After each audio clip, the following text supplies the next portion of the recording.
Stock మార్కెట్లో invest చేసే ముందు మీ యొక్క స్టాక్ అడ్వైజర్తో కానీ లేదా మీ యొక్క ఓన్ రీసెర్చ్ అనాలిసిస్తో ఇన్వెస్ట్మెంట్ చేయాల్సిందిగా కోరుచున్నాను. ఈ వీడియో కేవలం ఎడ్యుకేషన్ పర్పస్ కోసం చిత్రీకరించడం జరిగింది. We are not responsible for your trading and investment. Also we are not SEBI registered అండి. హాయ్ అండి, నేను మీ ములుగుపాటి తెలుగు ట్రేడర్ని.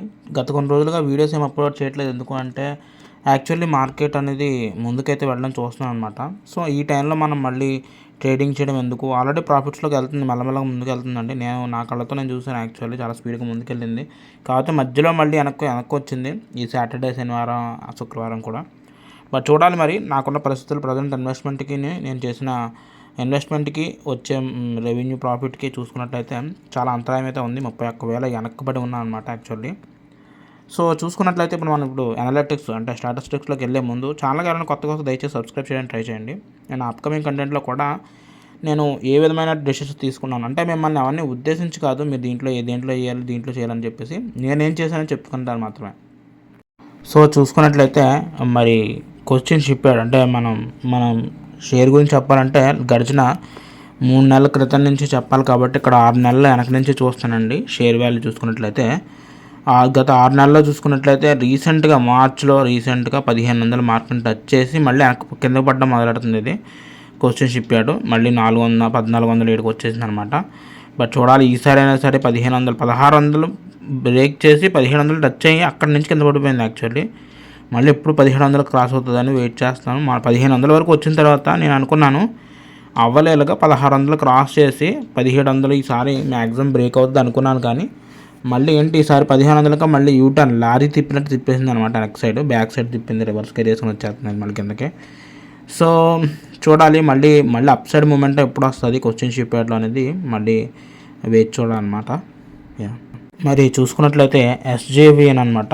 సో గడిచిన మంత్లో 96 రూపాయల వరకు వెళ్ళిపోయింది. ఆల్మోస్ట్ 100 ఈజీగా బ్రేక్ చేస్తుంది అనుకుంటే మళ్ళీ సడన్గా కిందకి ఫాల్ ఇచ్చింది. మళ్ళీ 91 ఆ రేంజ్కి అయితే వచ్చిందనమాట.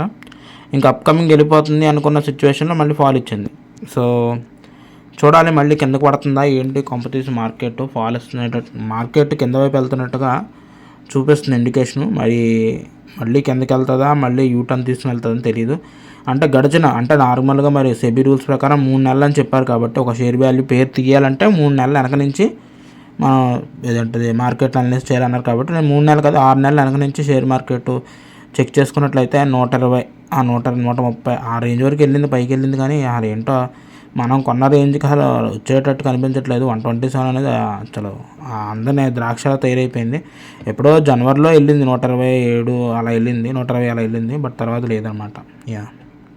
సో గడిచిన ఎస్ బ్యాంకు షేర్ వాల్యూ తాలూకు చూసుకుంటే అసలు 17 రూపాయలకి టచ్ చేయడమే చాలా గగనం అనేటట్టుగా ఉందన్నమాట పరిస్థితి. మనం ఎక్కడో 22 రూపాయల దగ్గర మనం బై చేస్తే 22.63 దగ్గర బై చేస్తే ఇంక ఇది 17 దగ్గర ఏడుతుంది అనమాట. వెళ్ళాలా వద్దా 17, 16 ఈ మధ్యలో తిరుగుతుంది. 16 వచ్చినప్పుడు ఈసారి ఎలాగైనా కొంచెం షేర్స్ని యాడ్ చేద్దామనే ఆలోచనలో అయితే ఉన్నానమాట. సో చూసుకున్నట్లయితే 16 అనేది రీజనబుల్ ప్రైజే. ఎందుకంటే ఇదే లోయెస్ట్ ప్రైస్ అనమాట. ఈ ఇయర్కి అయితే ఇదే లోయెస్ట్. 52 వీక్స్ లోస్ అయితే ఇదే అనమాట. ఈ ఇంచుమించు చాలా షేర్స్ 52 అయితే టచ్ అయినాయి. మార్కెట్ రికవరీ దిశగా వెళ్తున్నారు అంటున్నారు కానీ మరి ఎక్కడ మళ్ళీ కిందకు వెళ్తున్నట్టుగా దిశలు కనిపిస్తున్నాయి గడిచిన కొన్ని రోజులు చూస్తున్నట్లయితే. ఇది నేను కేవలం నా విజన్ అంటే నేను ఏ విధంగా స్టెప్స్ తీసుకొని చూపించడానికి మాత్రమే, మిమ్మల్ని ఇన్ఫ్లుయెన్స్ చేసి బై చేయడానికి గురించి కాదు. మీరు మాత్రం డెసిషన్ తీసుకుముందు 1-2 సార్లు ఆలోచించి మీ యొక్క మార్కెట్ అనలిస్ట్తో కూడా డిస్కస్ చేసి తీసుకోవాల్సింది కోరుచున్నాను. బాయ్.